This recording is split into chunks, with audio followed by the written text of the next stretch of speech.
Test, test.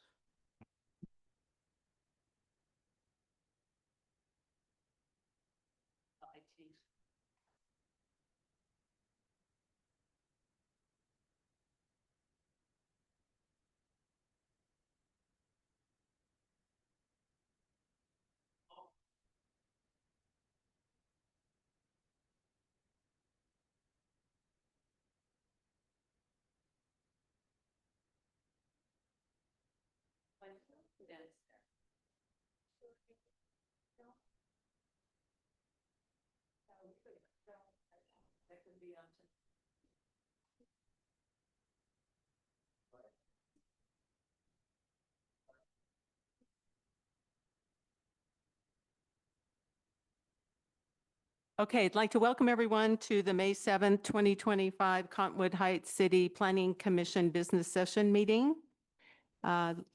Before we get started, are there any ex parte communications or conflicts of interest to disclose? Seeing none, we'll move on. The first item on the agenda is general public comment. This is a time for the public to make a comment about items that are not on the agenda. So if you have something you'd like to make a comment on the agenda, please wait until that time. And each person would have 3 minutes to talk for a public comment. And we ask that you keep the comments civil, and there's no clapping, there's no outbursts during that time. So is there anyone here for general public comment? Okay. Seeing none, we'll close general public comment time. The first item on the agenda is project CUP 25004, a public hearing and potential action on a request by Bento Viana on behalf of Uneo de Vegetal Church, UDV, for a conditional use permit to operate a church at a former Wells Fargo branch at 3425 East Bengal Boulevard.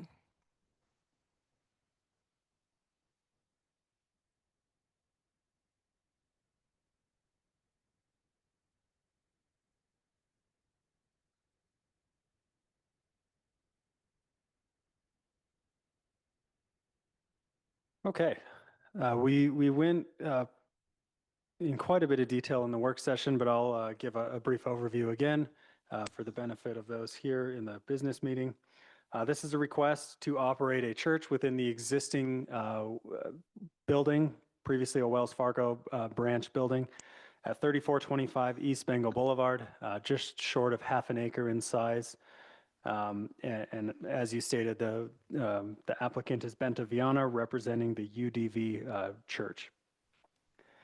They are not proposing any major modifications to the building or site. Things like signage, some interior renovations, and maybe retrofitting the drive-through bank canopy would all be covered under typical kind of building permit review.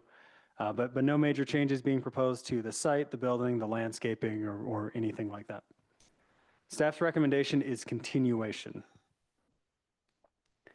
Churches are allowed as conditional uses within the neighborhood commercial zone. And then this site is established, so anything not being proposed for upgrade or change or modification, whether it complies with today's ordinances and standards or not, is allowed to continue and considered a legal non-conforming element of that site. Any changes or any conditions imposed by the commission to address any impacts can be imposed on top of that, but they don't have to go bring this entire site and building up to current codes because it already exists. Details of the proposed church use. First of all, the church is formally recognized as a nonprofit religious organization. So it does meet the church use category.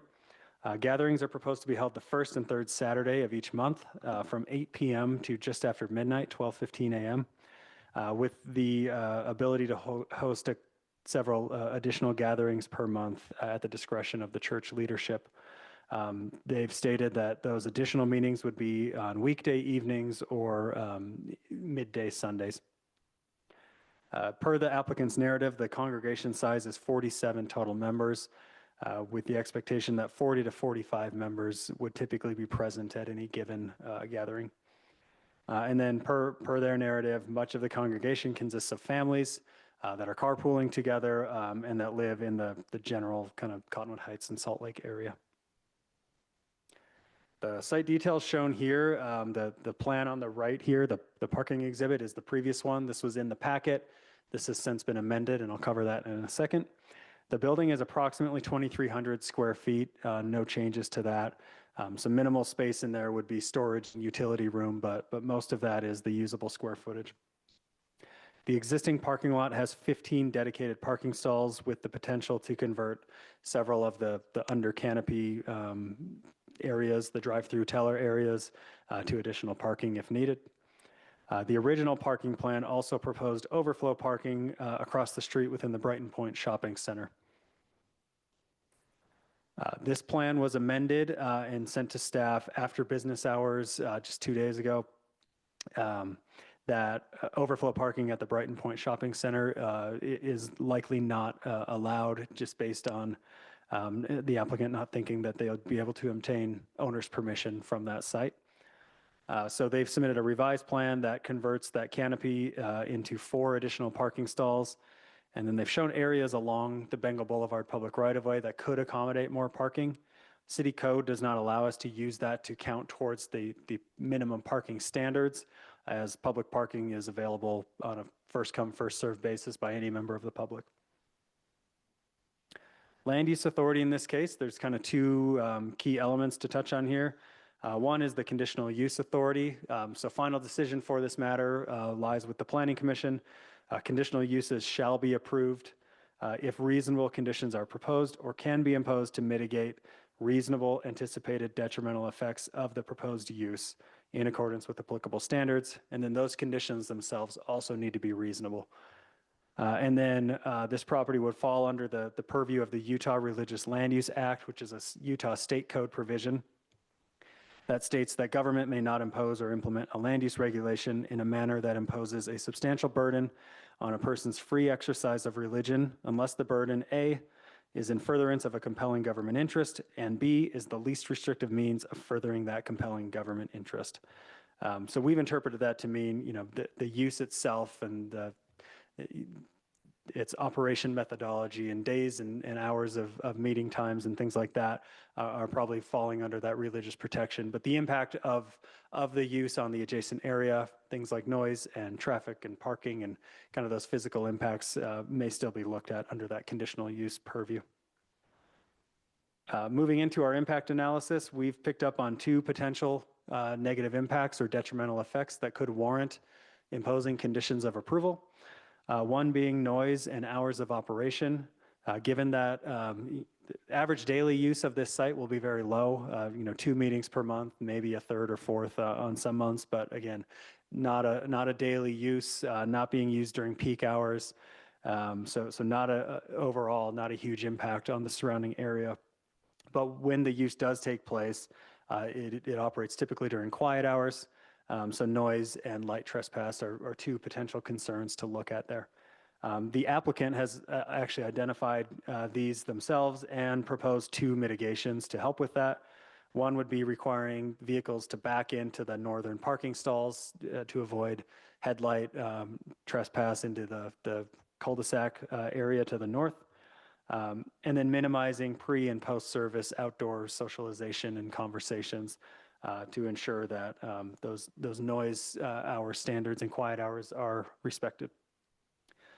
And then we've just noted any proposed site lighting on top of what's already existing on site would also be subject to the city's outdoor lighting ordinance in terms of when it can be on and how it's shielded and how bright they can be and color temperature and all those things. The city's ordinance is recently updated and adequate to cover those concerns. And then all other noise and light ordinances, nuisance ordinances, and things like that would be applicable on the site. Moving to parking and traffic. Again, daily use is very low, so traffic impact is negligible in staff's analysis. It doesn't operate during peak traffic hours, and when it does operate, many other uses are quiet or closed and not operating. And then Bengal Boulevard is a fairly high capacity roadway. Um, To derive parking requirements for any given use, the city uses a parking generation manual known as the ITE. There's a number of ways to calculate parking based on attendee or member, based on seats, on square footage. There's a number of ways to do it. We typically pick a reasonable way to apply that. That in this case is about half of a stall per attendee. A new development, a brand new church built from the ground up would require, of this size, would require about 24 total parking stalls. They originally proposed 20 to 21, lost some of that overflow, so they've got anywhere between 15 and 18 on their site. Off-street parking code for the city just states that strict adherence to the minimum parking standards is required for newly constructed buildings or any structure or use that is expanded. That's not necessarily this use. It's not expanding its space. It's not constructing a new building. So it's not an automatic trigger to require additional parking to comply with the ITE minimum. That said, we do need to make sure the site can serve its maximum parking impact, especially a church use where all of its parking impact happens at one time in one specific time period. The site ought to be able to accommodate that. There's another provision that allows staff or the Planning Commission to determine whether a deviation from parking standards meets the intent of the parking chapter. That intent being, it can park the use that's proposed. So that is one concern, that based on the very late change from the original parking plan to the current one, has not been thoroughly reviewed by staff. So we don't have a recommendation on whether the site itself can accommodate, the maximum occupancy that's proposed by this use. On-street parking, while public, is not allowed to count towards minimum required parking. So while they have identified a lot of spaces on Bengal Boulevard to park, we can't necessarily count those and rely on those. So the nature of this use is such that average daily impact is minimal, but all regular gatherings will generate the highest possible impact. As such, the potential impact of a parking shortage is a reasonably anticipated detrimental impact that could be mitigated through a condition imposed by the Planning Commission. Without the availability of adjacent overflow parking, staff recommends continuation to allow for additional analysis and review to determine a reasonable allowable parking reduction on this site, if any. So we would, what that would look like is continuation, and we'd work with the applicant, have them submit some justification and review that, and then bring that back to you at a subsequent meeting to make sure that the site can accommodate its membership. Otherwise, beyond that, the other detrimental effects that we've identified are reasonably mitigated with the conditions proposed. The use is compliant, the site's not changing drastically, so not a lot of other major concerns with this other than just analyzing that parking and coming back with a solid recommendation for you in a month. That being said, this is now this is noticed and on the agenda for potential action, so if you feel you have enough information, the commission is certainly able to take a vote on this tonight or make a decision. When and if you're ready for that, we've got model motions for you. Any questions? I asked the question in the working session, but will this go through a fire code regulation just as far as occupancy goes? The internal tenant improvement would go, the building permit would automatically trigger fire department review. Okay. Mm-hmm. So from our standpoint, we're just looking at it from just pure parking components. Yeah, use and impact. Okay. Now, I do think it would be helpful if we had a parking analysis to know, hey, on average, it's, X members per car, and you can kind of extrapolate that. So if the congregation grows, you kind of know how much expansion room you have. So that could help inform that if there's a concern there. So right now I see the square footage of the building's about 2329. So with 47, bodies in there, it seems like it is kind of exceeding what I would imagine occupancy would be for a 2,300 square foot building. That would need to be determined. So that I should also note the use allowance itself would go through fire review before final operation takes place. So they'll look at that if there's issues there. Obviously, they'll have to comply with whatever fire code standards are there. Perfect.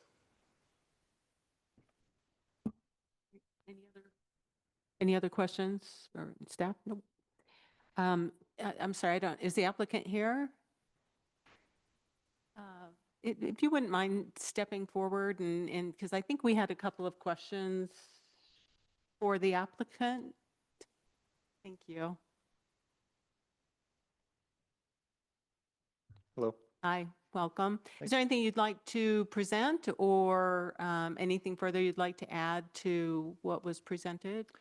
I don't, no, I don't think so. I would just say we listened to the business meeting and reaching out to the LDS church next door. We originally considered that. Thought that Smith's would be a little easier pathway. We got late notice that it was not an option for us, and we will now pursue reaching out to them. Thank you for that update. Any questions for the applicant? My perspective on this so far, it sounds like you want to be a good neighbor. And reading the note that you submitted to Mike Johnson and the discussion that we've had, sounds like you're intending to do that. I am curious, and I did mention this in the work meeting, about the potential for growth in the church. I think that would be a good thing generally if people would be supportive of that. I don't know. It sounds like right now we're kind of near the limit of what this building could accommodate in terms of parking and capacity inside the building. I don't know what your plans are for that, and wonder if you want to respond to that. I would say we've been putting our growth on pause. We're currently renting a place, and our growth has been stagnant. We have a waiting list of folks that do want to join. As from my perspective, and I'm a licensed architect in the state of Utah, I've looked into the occupancy for that space with a congregation. I believe it can fit more. I know our current space that we're renting is 724 square feet. This open space is over 1,200 from the internal assembly area. So we're confident we can fit and accommodate more folks in that main open space. Parking we identified that as an issue as soon as we went to look at it. Realistically, I live in that neighborhood. I frequent Smith's all the time, and I know how many open parking spots are in that back row. So I'm well aware of its availability and at our times that we use it from a pragmatic standpoint. So I'm confident we can come to some terms and some agreements there if with the LDS church. That'd be great to accommodate our growth for the future. We don't grow really fast. It's a slow growth too. Even though we have a backlog, it tends to grow pretty slow. Okay, thank you. Any other questions for the applicant? Great. Thank you so much. Thank you for your time. Thank you. Okay, I will go ahead and open up public hearing now for this project. Is there anyone who is here for public comment for this project? Well, I do have a list of people who would like to speak, but if, yeah, would you like to speak about this particular project?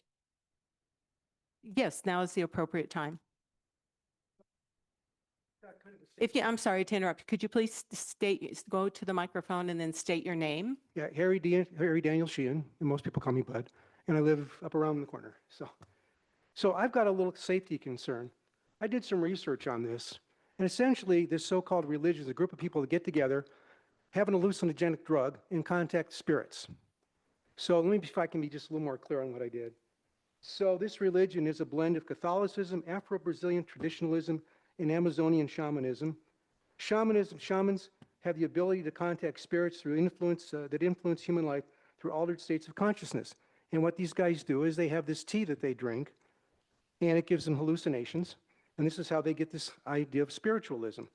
My concern is that I don't want a bunch of stoned out zombies running around my neighborhood. God forbid they get behind the wheel of a car. I don't want these people in my neighborhood, and this is just an excuse to sit there and get high. Hell, at least in the 60s, when people were getting stoned on acid, they didn't try to legitimize it as a religion. These people want to sit there, drink this tea, and get high, and they can do whatever they want. I just don't want them to be in a position where they could be in a neighborhood and cause problems. And I have research here if you'd like me to submit it or anything like that. But anyway, that's my comment. Thank you for listening. Thank you. Anyone else who'd like to speak on this? Certainly step up to the microphone and state your name, please. My name is Gabriel Wynham, and good evening, sir. I am the responsible for this religion here in Salt Lake City.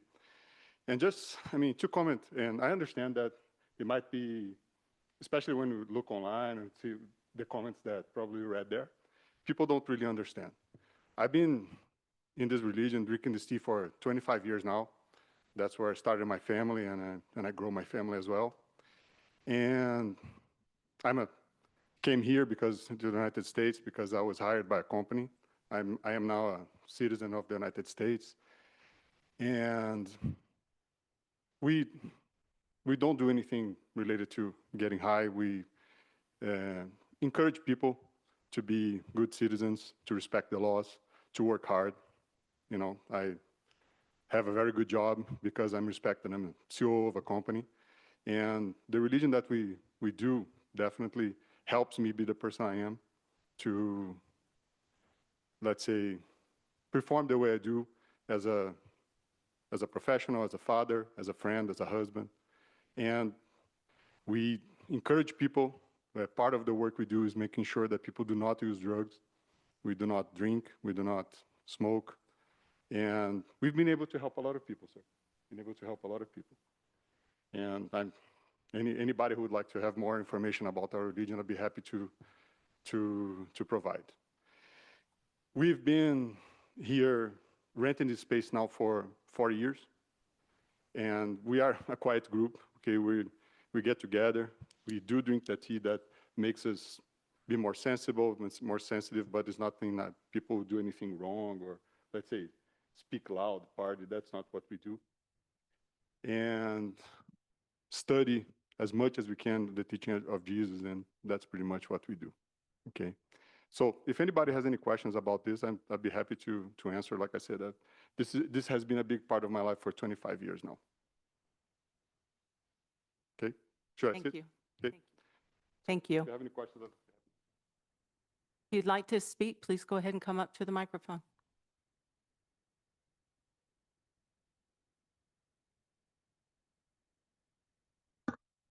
Hi, my name is Marcia Whitney. Could you pull the microphone down just a little bit? Thank How's that? you. Oh, that's much better. Thank My name is Marcia Whitney, and I live right around the corner from the bank, the former bank.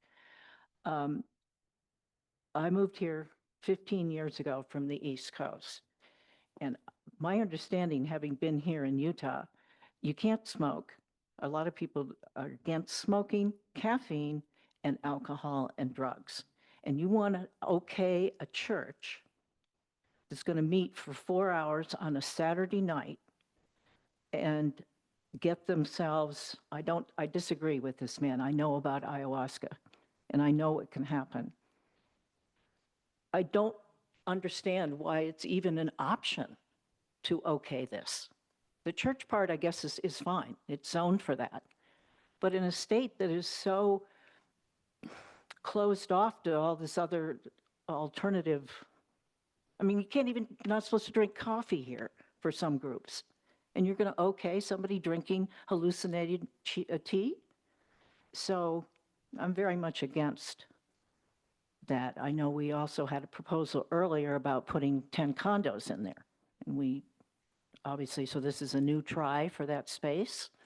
And also the parking on Bengal in front of that property. You can't park there. It's a bike lane. You cannot park in front of that building. Not on a bike lane. So I think it's hard to understand this gentleman, but I think he's talking about maybe trying to make a deal with the LDS church next door to use their parking. I'm not clear about that. So that's all. Thank you. Thank you. Anyone else who'd like to make public comment about this application? Okay. Go ahead. No, pardon me? Yeah, this isn't a debate. This is just stay and comment. Thank you for understanding. Okay, is there anyone else who would like to make public comment?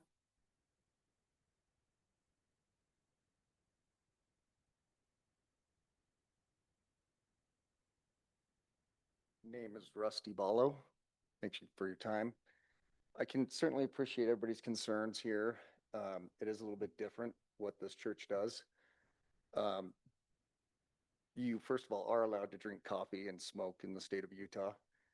And you can park in front of the building there. There's a bike lane, but there's a clear parking lane as well. At least that's my understanding. I could be wrong. I'd leave that up to staff. But anyway, I just wanted to say I appreciate the concerns here, but good people, as Kevin mentioned, he's a member of the church. He's an architect. I'm a commercial real estate agent in the state of Utah and have been for 25 years and work with very respectable people on a very regular basis. We're not here to party. We're here to grow spiritually. I'd also like to say it's not what we do to contact the spirits. That's not what we're doing. As Gabriel alluded to, we worship Jesus Christ and believe in Christian faith. So just want to make a little clarification there. Thanks for your time. Thank you. Anyone else like to make a public comment? Okay, seeing none, I'll go ahead and close public comment for this project. As a planning commission, what further things do we want to discuss? I would just like to clarify what our purview is here. We are not defining what a church is. Absolutely not, correct. We are just looking at the Land- use of the this land. building and space, whether or not we agree with what they're doing. If it's legal, we don't have a lot to say about that. That is, This is a federally recognized, vetted through the U.S. Supreme Court, religious nonprofit institution. So yes, you're correct. all right, thanks for that. Is there any further deliberation? Okay, if not, then yes. I move to continue the project CUP 25-004 to the June 4th, 2025 Planning Commission meeting. I second.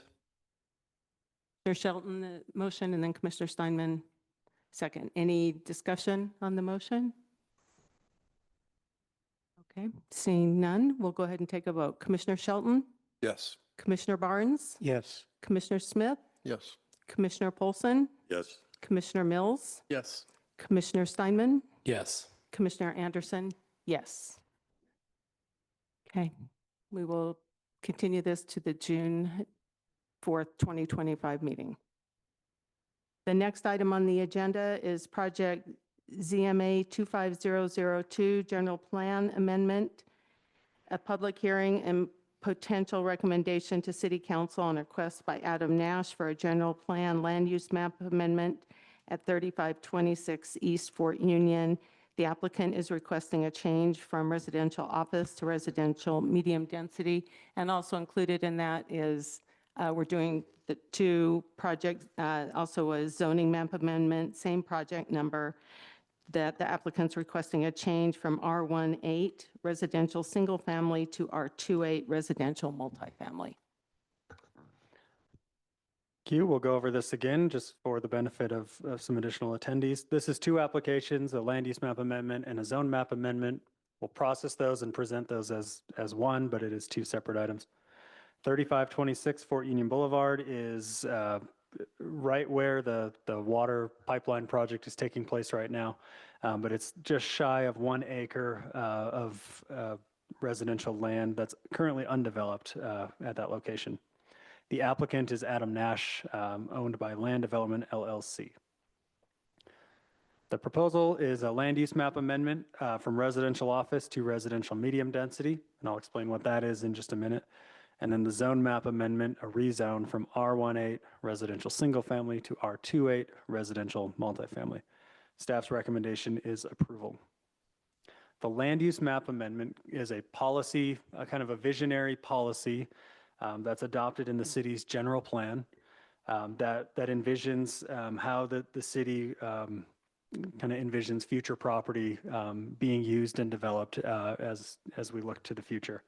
For this particular property, that future land use vision or designation is residential office, which allows for some residential use, but it also allows for some neighborhood scale kind of commercial office type uses as well. Examples of residential office, the Highland Drive frontage road north of Fort Union Boulevard. There's a dental office, a Pilates studio, another doctor office and dental office. Those are all residential office products, to just give you an idea of what's possible in that land use type. The applicant is proposing to amend that from residential office to residential medium density, which does not allow that commercial component. Conversely, the zoning is the law as it applies on that property today. And that regulates exactly what you can use a property for, development standards, setbacks, building heights, things like that. So the zoning is the ordinance and the law that applies on that property today. Currently, that property is zoned single-family residential, R18, R standing for residential, 1, single-family, 8, a minimum lot size of 8,000 square feet per lot. The applicant is proposing to amend that zoning to R28, again, residential, allowing for 2 family dwellings, so twin homes, duplexes, whatever vernacular you want to use there, and then still a minimum lot size of 8,000 square feet. So generally, instead of 1 home per 8,000 square feet, it's still 1 building per 8,000 square feet, but 2 units within that building. The residential medium density land use envisions a density of 6 to 10 units per acre. That can correspond with typical twin home, townhouse, duplex type development. That can also correspond with smaller lot single family developments. On this property, which is just about an acre, the maximum we envision could be subdivided into is 3 lots, which would correspond with 6 units. So it's on the lower end of that medium density scale, about 6 units per acre maximum. The R28 zone, as I said, similar development standards to the R18 zone, the big difference being 2 family dwellings can be built instead of single family dwellings. Just to run through development standards there, in the R28 zone, the minimum lot size is still 8,000 square feet, same as R18, which is what it is today. A minimum lot width, it was 65 feet wide. R18, I think, is a 70-foot minimum lot width, so slightly narrower, but not substantially. 35-foot maximum building height, which is the same as every residential property in the city, single family, multifamily, et cetera. 25-foot front setback, 20-foot rear setback, identical to current zoning, single-family zoning. And then 15 feet in total side yard setbacks, and that is divided between both sides, with neither side yard having less than a 5-foot setback from the property line. In R18, that total is 20, the minimum is 8, so it is a little narrower. Some background on this, the original general plan of the city envisioned this whole kind of eastern third of Fort Union Boulevard as having a mixed use, commercial mixed use land use designation, which is even more intensive in what it allows than what it currently is, than even the residential office. In 2019, the city initiated an amendment to its general plan to change that to what you see on the screen here. The dark purple properties on the screen are residential office designation. And then there are several other parcels along here that have land use designations ranging from low density residential to medium density residential, even to still having that mixed use designation. But this property is residential office. Oh, and then I should note, this same applicant on the same property has previously made 2 rezone general plan amendment requests to the city, both in 2022. The first being a rezone from R18 to residential office, which complies with the land use map. That was, approval was recommended by staff and by the Planning Commission. The City Council ultimately denied that. Subsequently, the applicant made this identical request as you're seeing tonight The residential medium density R28 request, again, supported by staff and planning commission, denied by the city council.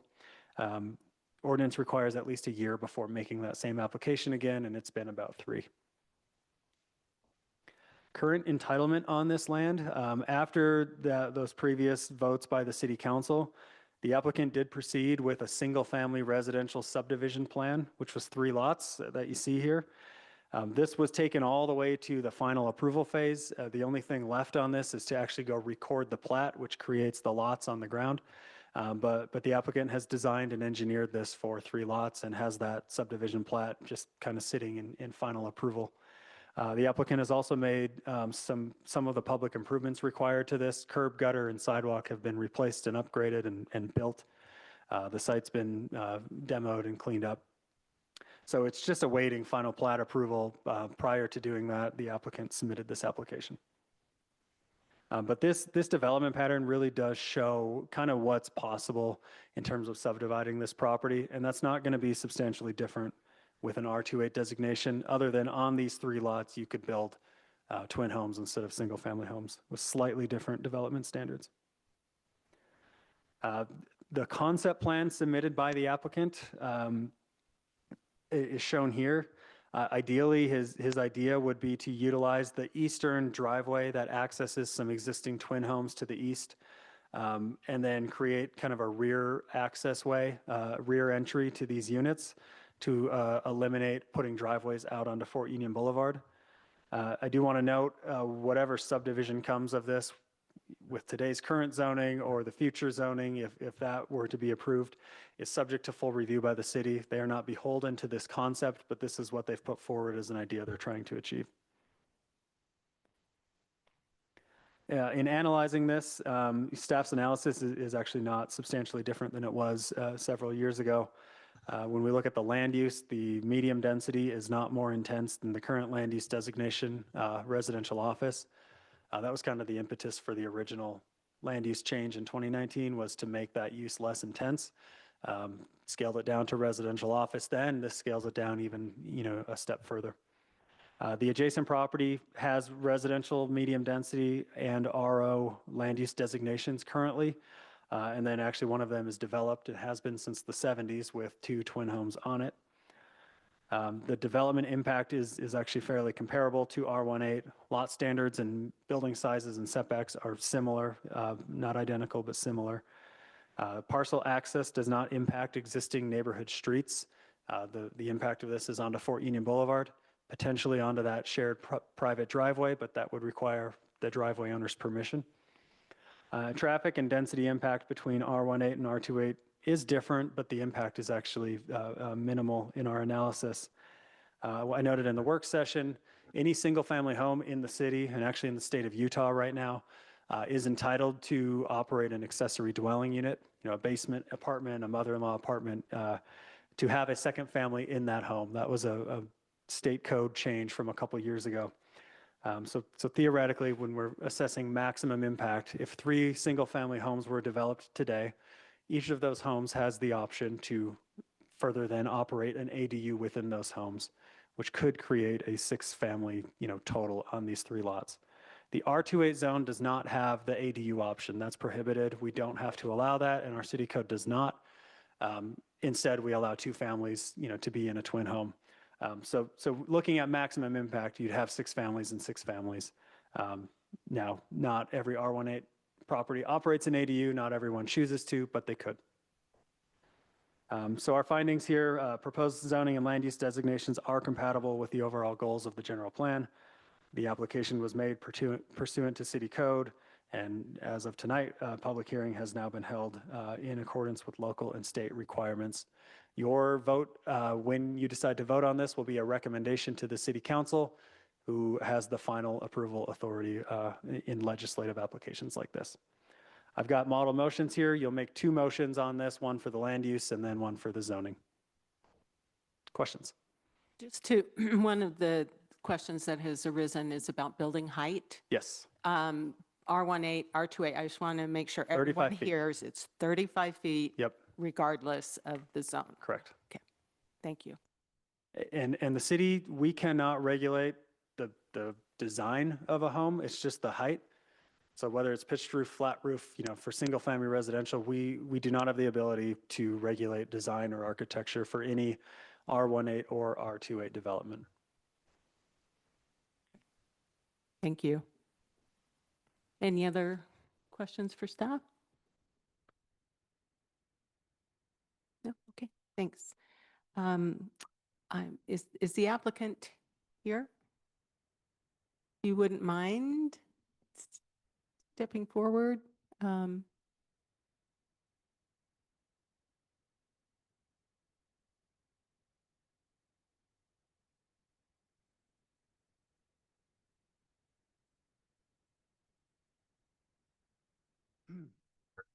Good evening, Commissioners. My name is Adam Nash.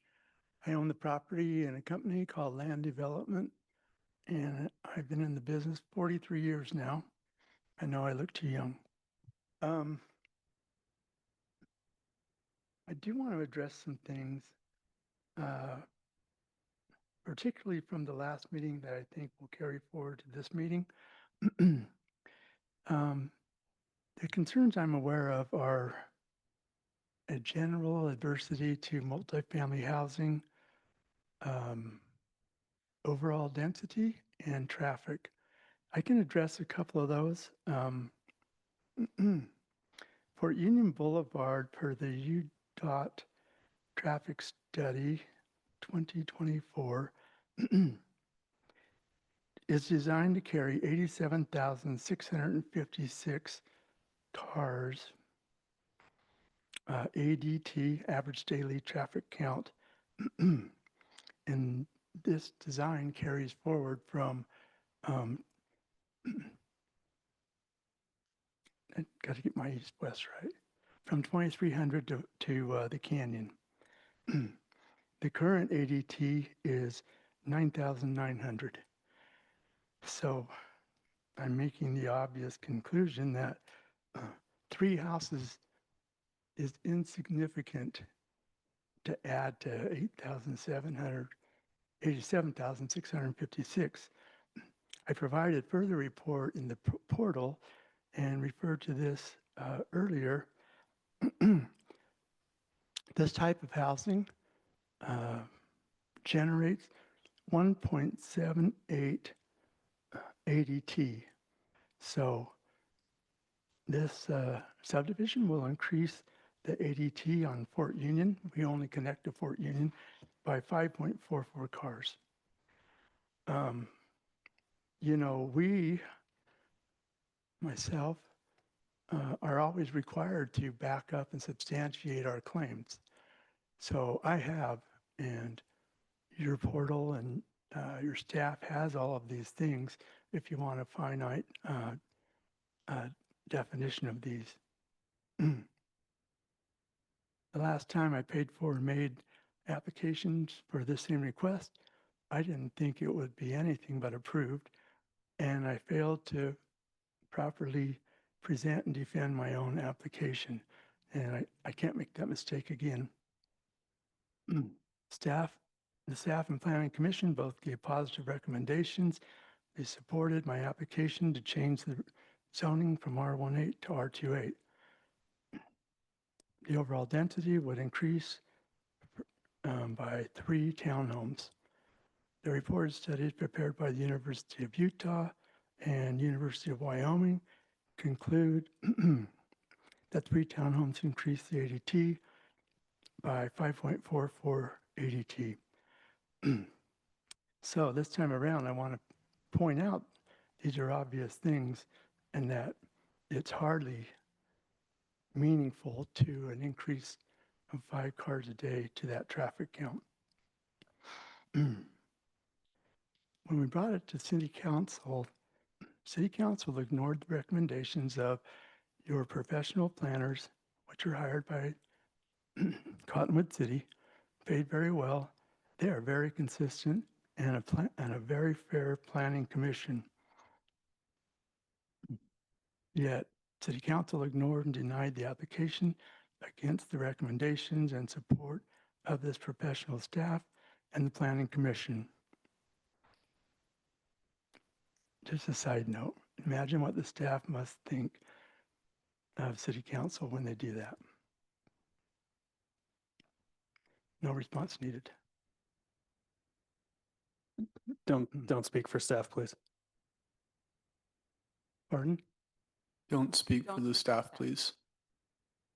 I said I can presume, and I won't. You got it.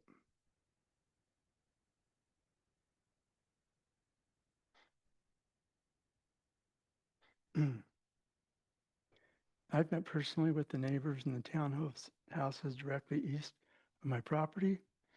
They are in support of the application to rezone the property to a use that is the same as theirs. Their property was built in 1978 under the same zoning, R28 in Salt Lake County. We are asking for the same zoning in Cottonwood Heights City.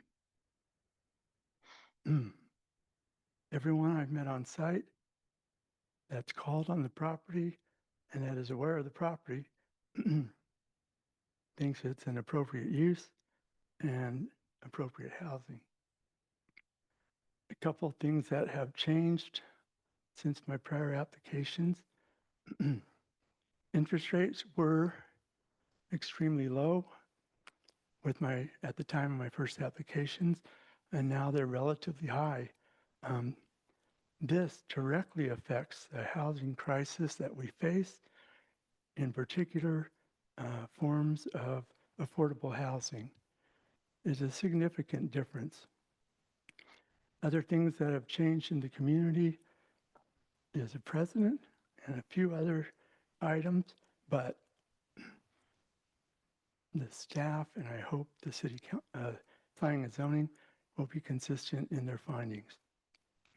Thank you again for letting me represent myself, and I appreciate your time. Thank you. Any questions for the applicant? No. Do you plan on building these, or are you looking to be selling off the lots as twin home lots? No, I'm going to most likely JV them with Hamlet Homes. They're a good builder. So you're looking to JV these with Hamlet Homes? Yes, and they will build and sell to single-family residents. Great. Thank you. Mm-hmm. Any other questions? Help us understand why the ingress egress from the south side. Oh, to the back of the property. These units will be built as rear-loaded garages. The plan I have developed also combines the private drive from the east into my property or into my project. I plan to buy it and give back an easement. We will take care of the maintenance of the road from that point forward. We'll have a HOA to maintain the streets and the open space. The plan was to include safety and overall cleanness to the subdivision rather than propose 7 with the drive, 7 driveway approaches across 250 feet roughly. We don't have siteability problems, but backing out onto 9,900 cars a day is a potential safety issue. So we built these many times and they're well received. We sell everyone that we built, and the plan is the rear access garages rather than the front, so we can consolidate the drives into a single drive point and provide for front doors facing the street. Can you tell us anything about the proximity that you're anticipating on the west side between the building structures and the adjacent property? Yes. They built a house about 16 feet from our property line. They built an 8 auxiliary unit, a little closer to that. And they have a garage structure built directly on the property line. Regardless, we respect the homeowners, and I have plans that show that once I pick up the road on the east, that I can shift that over and most likely give 25 feet of setback on our property, although the zoning is considerably less than that. You say that the shed is on the property line? On the property line. Okay, thank you. Yes. Any further questions? Great. Thank you. Thank you. We'll now open up public comment for this project. I have some names here that I'll call. And if your name's not here, that's fine. You can, after the time, go ahead and make a comment. We'll start with Dagmas. Is it Dagmar? I apologize.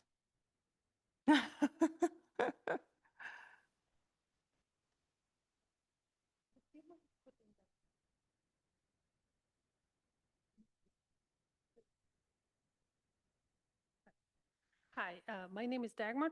I'm sorry to interrupt. Would you mind? Thank you. Hi, my name is Dagmar James. I had a whole thing I wanted to say, but I'm a bit confused now. So first of all, so I live close to this property, and I actually did not know that it has been 3 years since we had the same meeting, same discussion, and the same topic as today, because it's been basically empty for 3 years, those lots. And at that time, so I think 2022, the council agreed that we will stick with the 3 single-family homes and not medium-density multifamily units. And I understand what he said, what the builder said about, yes, there's not a big difference with the cars on Fort Union, if it's 6 or 10 cars. But, and on a snow day, we don't even talk about it. But anyway, I think Apple Valley is a very old community. I don't know if you've been there, if you've driven through. Our houses are very simple. They're all single-family homes until you get to Racket Club. And for me, it's more, I just don't want change. I want it to stay the same old, nice, single-family homes. So I'm asking kindly to not approve the rezoning from R18 to R28. But what now confuses me even more when I see this plan, so basically the neighbors who have the house facing, gonna have a driveway, and I'm not in their backyard, but right outside their fence. Why can't it be on the other side where all the traffic is? There's many, many homes on Fort Union that back up onto Fort Union. And I mean, that part of Fort Union is not as busy as when you go past Highland or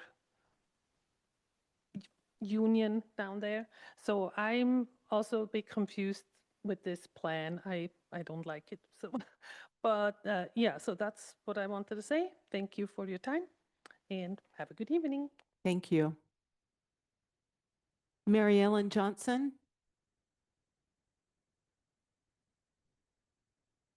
Hi, my name is Mary Ellen Johnson, and I speak for several of us in this group.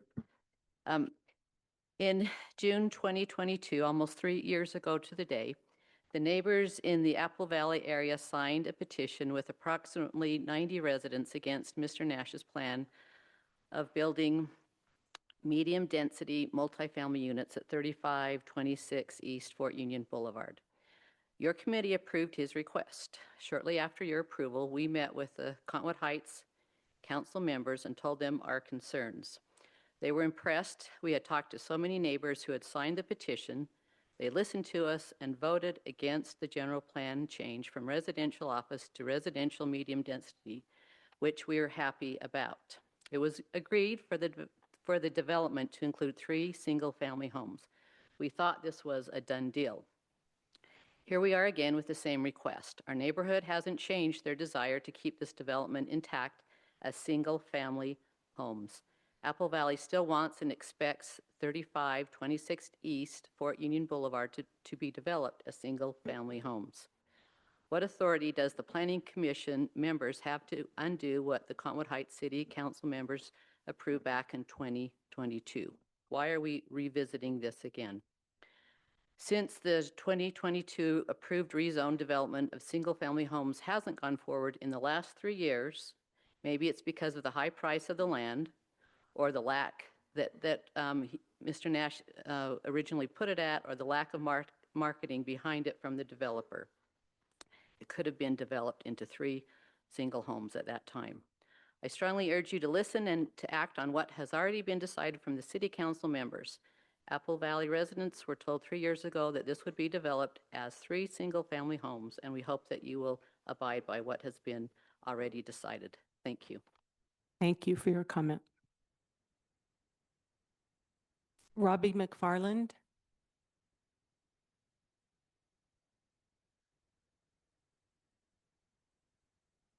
Okay, my name is Robbie McFarland, and I live close to this development, and I just want to say ditto to what Mary Ellen said, and I do have one concern about parking. Is this going to have enough parking? I'm just looking at Gear Room was okayed with not enough parking, and now there are cars parked everywhere and people running across the street, and I don't think Fort Union has enough spaces to park on it if this area doesn't have enough parking. Anyway, I just wanted to add that. Thank you for your comment. Is there anyone else who would like to make a comment? Okay, seeing none, I will close public comment time for this project. As Planning Commission, do we have further deliberation?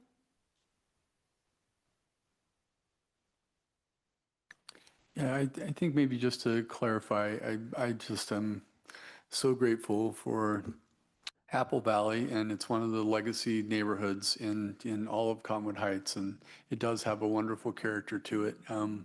It is the property owner's right to resubmit this every 3 years. So this is not the Planning Commission being unwilling to honor the City Council. It would actually be illegal for us not to honor consideration of the application. And in a property rights state, we have to have a fairly strong legal reason to not allow a property owner to do what is within their rights. So just as we're deliberating, I just point out that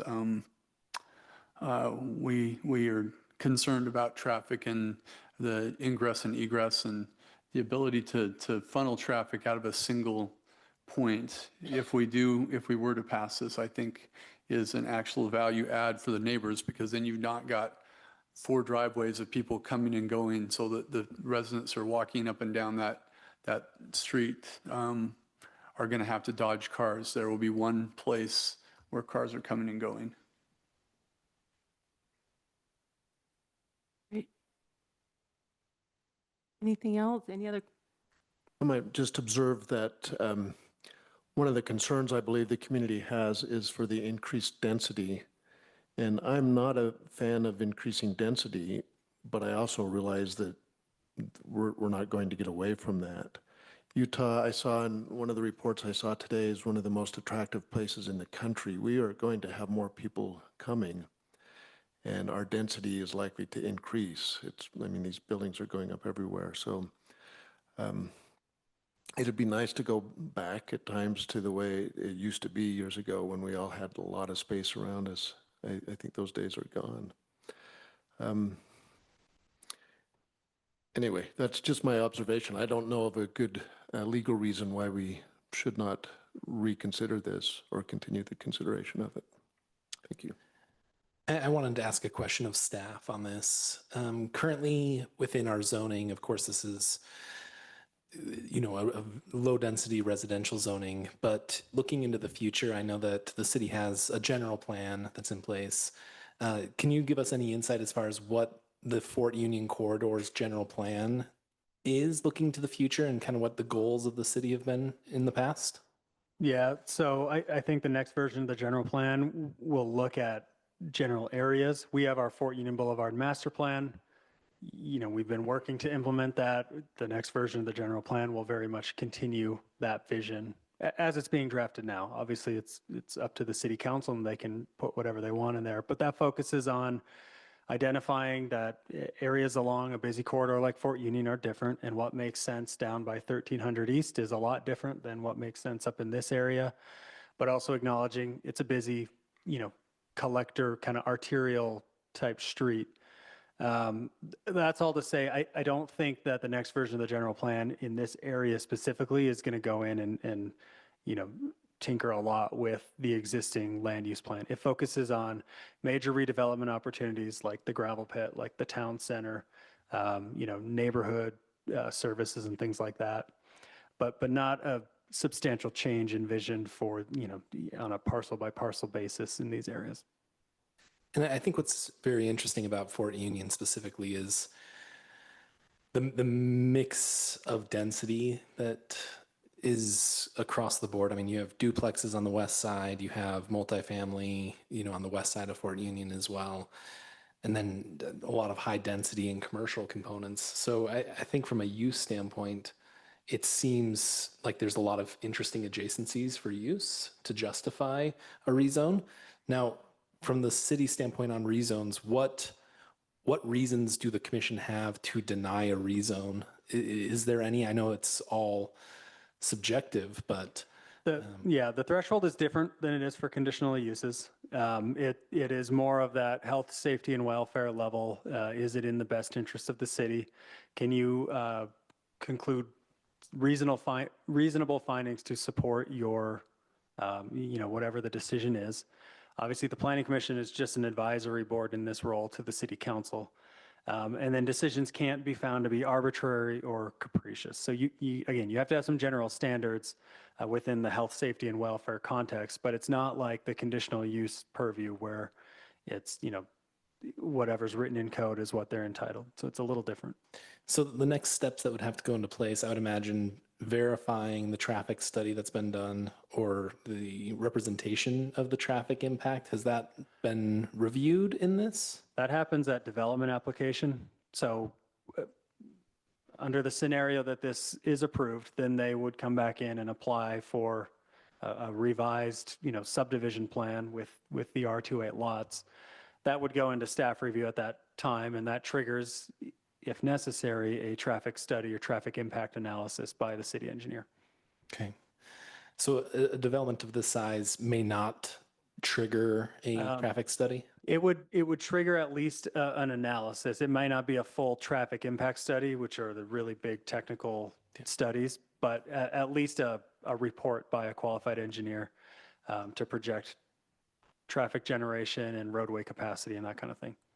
So in the current zoning and going into kind of the traffic study, current zoning that he has, would that rear loaded driveway be acceptable in the current zoning?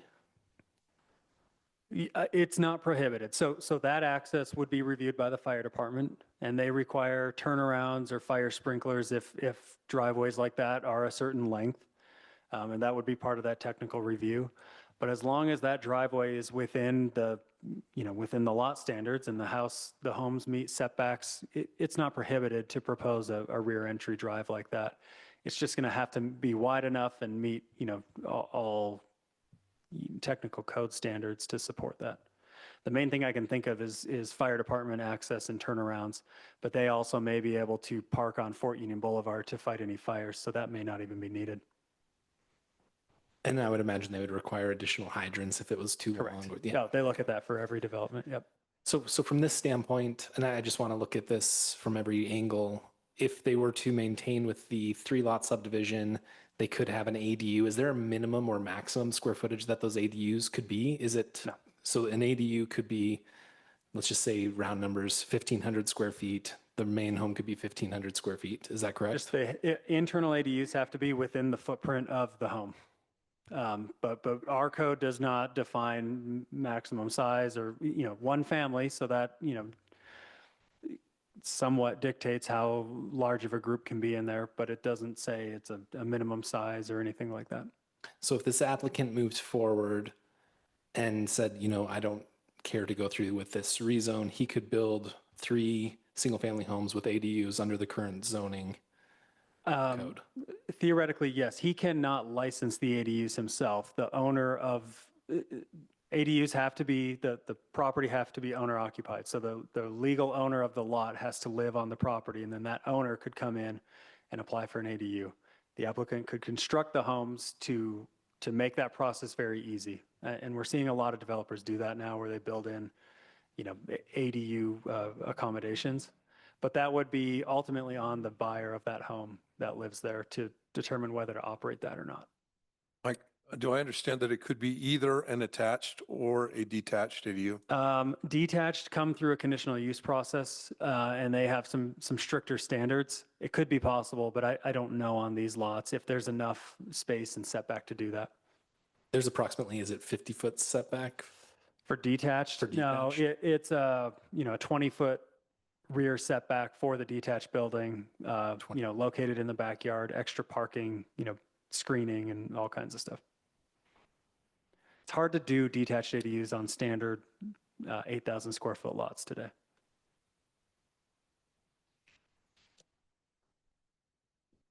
Thank you.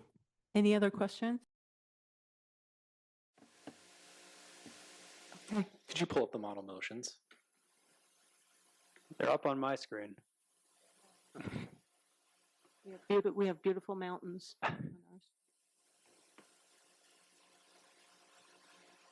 As he's pulling that up, I see this project as very interesting from just housing attainability within the city.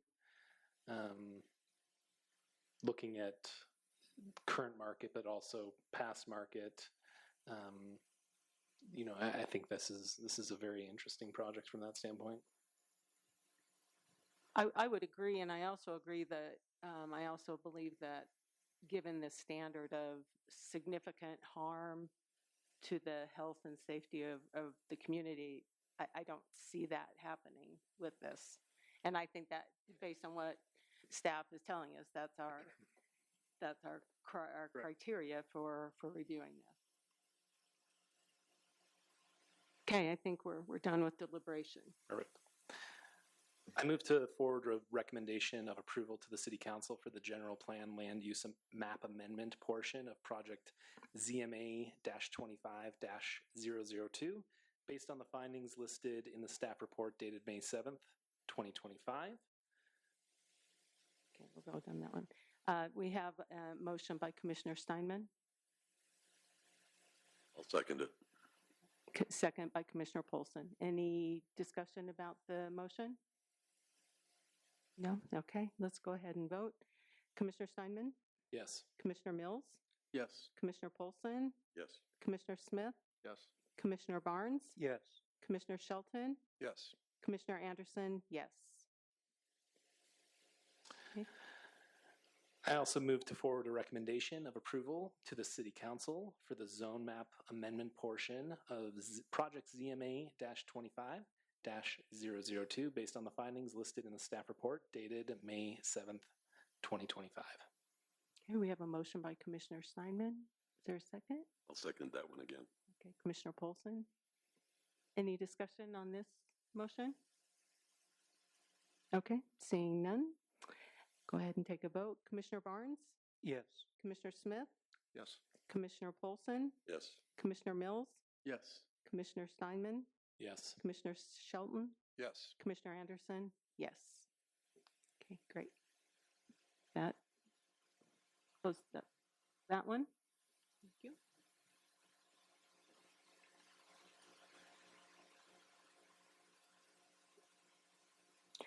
Okay.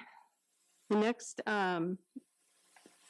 item on the agenda is the live work, but I don't believe we're going to discuss that We would just recommend, just to keep it going so we don't have to renotice, just continuing that to Okay, the so do a June 4th motion, meeting. okay. Yep. Okay. Thank you for helping me do my job. Okay, we need a motion? I will make a motion that we continue discussion of the live work policy to the next meeting. Okay, that is project ZTA-25-001. We have a motion by Commissioner Smith, Second. a second by Commissioner Shelton. Let's go ahead and take a vote. Any discussion on the motion? No. Okay, take a vote. Commissioner Shelton, Yes. Commissioner Barnes, Yes. Commissioner Smith, Yes. Commissioner Polson, Yes. Commissioner Mills, Yes. Commissioner Steinman, Yes. Commissioner Anderson, yes. We'll continue that to June. The final item on the agenda is consent agenda to review the minutes from April 16, 2025 Planning Commission meeting. Is there any feedback on the minutes? No? Okay. We have a motion. Motion to approve the minutes from, what was that, April 19th? Second. April 16th. April 16th, 2025. Okay, Commissioner Steinman, who did the second? I'm sorry. Is it Commissioner Barnes? Yeah. Okay, great. Any discussion? Okay, all those in favor? Aye. Aye. Great. Okay, that wraps up the items on our agenda. The next Planning Commission meeting is June You want 4th, me to do it? 2025, but one final thing. I'll move that we adjourn. Okay, Commissioner Smith? Okay, Commissioner Polson, second. All those in favor? Aye. Aye. Aye.